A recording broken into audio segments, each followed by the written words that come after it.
Support WrestleTalk! Support each other.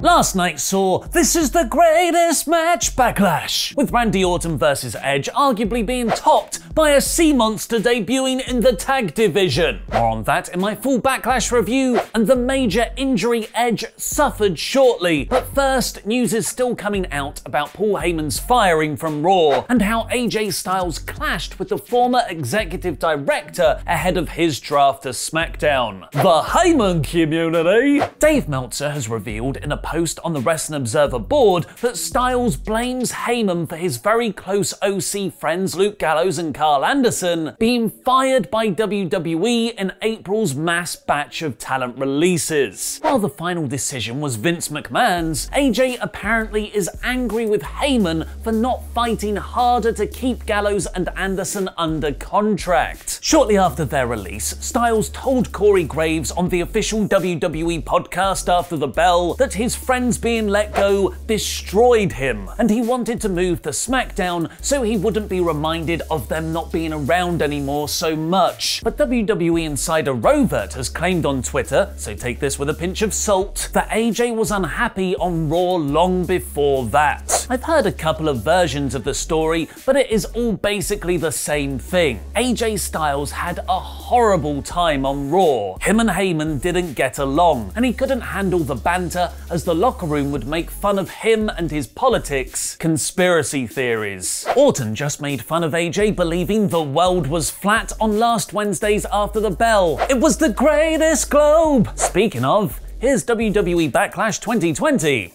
In about 10 minutes. Paul Heyman was removed from Raw on Thursday. Apollo Crews vs Andrade for the United States title is on the pre-show by Sunday. I'm sure the two events are in no way connected. It's not looking good for the Heyman guys in the new McMahon-Pritchard era, who were only given 7 minutes of the hour-long pre-show. Because what else are you gonna cut? Scott Stanford and Peter Rosenberg introducing video packages? I think not. Apollo and Andrade did the best they could, with Crews winning after Kevin Owens stunned Angel Garza on the outside. Kayla Braxton alert. The main show kicked off with women's tag team champions Sasha Banks and Bayley talking up their super friendship. One of them is totally turning on the other soon, before defending their titles against former champions Alexa Bliss and Nikki Cross versus the Iconics. Unlike the US title, the women's tag belts were given more of a chance to get over, with 3 wrestlers in the ring at a time instead of WWE's usual 2 legal competitors for 3-way competitions. The action zipped along at an exciting, if not always that smooth pace. Alexa hit a twisted bliss on Peyton Royce, but Banks stole the pin.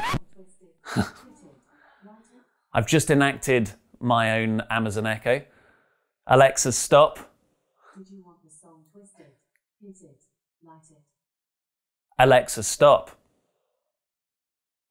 But Banks stole the pin to retain, furthering the Sasha vs Bayley breakup storyline in the coming months. Letting Banks do all the hard work week after week, Bayley is really taking the piss. But not literally, like the next match. Thanks for your support on Patreon, the British Bulldog Philip Boy J. Smith Jr.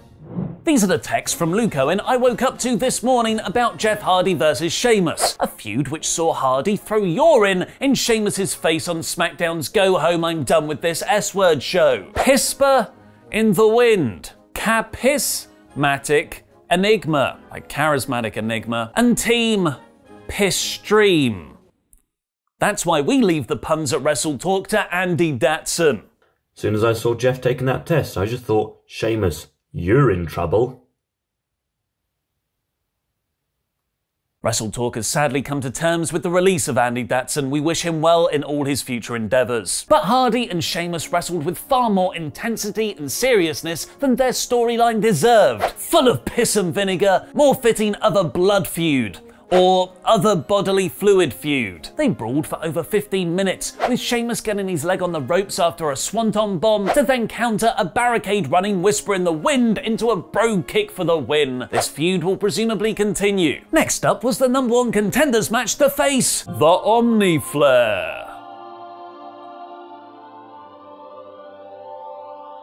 Asuka defending her Raw Women's Championship and possibly her physical health against Nia Jax. Nia's size competed against Asuka's speed for about 5 minutes, and then the two sloppily fell over the top rope to the outside, where they both got counted out for a draw. An incredibly lame finish to have Asuka retain by default. Only a month into her reign, WWE have booked Asuka to lose twice to Charlotte Flair and now to draw against Jax. She's stuck in that position where, despite being the champion, WWE want to book everyone else around her stronger. According to Brian Alvarez, Vince McMahon reportedly changed his mind on the day of the show to do a double countout instead of the original finish of Asuka pinning Nia. This probably means the feud will continue, or it'll become a three-way battle with the Omni Flare. Either way, it's not the most promising sign for Asuka following Heyman's departure. Then came the Blue Universal Championship match where Braun Strowman defended against both Miz and Morrison, with Michael Cole posting the odds have never been stacked higher, conveniently forgetting Braun's handicap match just several months ago where it was 3-on-1, with odds being 50% higher. Quick maths. Miz and Morrison debuted the music video for their new single Hey Hey Ho Ho before the match, which was very fun, but properly cemented this match as just comedy filler. Miz and Morrison were able to provide Strowman a steady stream of bump and feed to cover up the more plodding aspects to his in-ring work, and their implosion helped Braun retain, after Miz instinctively and seemingly regretfully broke up a Morrison pin. Paul Heyman might no longer be the executive director of Raw, but his big move match opening structure spirit lives on. And what was actually my favourite match of the night, Bobby Lashley locked Drew McIntyre in the Master Lock before the bell, and a great dramatic plot device to make Drew's title reign seem genuinely in doubt. Big move followed big move, with even some neat references to their shared TNA and Kurt Angle past, with Olympic slams and ankle locks. Kurt Angle reference instant 5 stars. Unfortunately, as previously foreshadowed, Lana caused the screwy finish with soap opera nonsense, inexplicably standing on the ring apron, getting knocked off by Bobby, and thus costing him the match. It's a finish that is meant to protect Lashley, but actually undermines the awesomeness of the overall feud. But there was no such problem with the weirdest match of all time. Order your copy of our first ever book, Wrestling Heat, Real Life Rivalries and Backstage Beef Exposed, from WrestleTalkBooks.com or from Amazon, where it's currently the #1 best-selling book in all of wrestling. Following their Anything You Can Do, We Can Do Better storyline on Raw, the Viking Raiders and Street Profits had an impromptu cinematic match complete with backing music and crazy Saturday morning cartoon-style action scenes. If you hated this, felt it ruins wrestling, that you can never take any sports entertainment company seriously ever again, that there is no place for this in the sport we all love, I totally agree. But in a remarkable demonstration of cognitive dissonance, I also totally disagree and enjoyed this ridiculously. From the two teams accidentally smashing in Strowman's prize car windscreen, Braun, dude, drive a rental from now on, to Akira Tozawa leading a gang of motorbike riding ninjas, complete with one giant henchman wielding a sword, who's since been revealed as 7'3" Performance Center trainee and former basketball player Jordan Amogbehin. This was so much fun. Rather than a finish, the match ended with the Raiders and Profits escaping a tentacled monster in a garbage skip, which Rusev celebrated on Twitter. The sea monster from Southpaw Wrestling finally made its main roster debut. It was the almost sickly sweet course to prepare you for the completely opposite savory main. I don't understand how meals work, as it was followed by the pre-advertised greatest match ever between Randy Orton and Edge. And while it was nowhere near that accolade, like genuinely nowhere near, both men still put on an incredible 45-minute match, playing into both men's career histories, eventually running out of all their own moves, so they'd borrow from famous allies or foes of the past, like Randy using the pedigree, or Edge busting out a rock bottom, and being largely enhanced by some excellent production since Total Lockdown.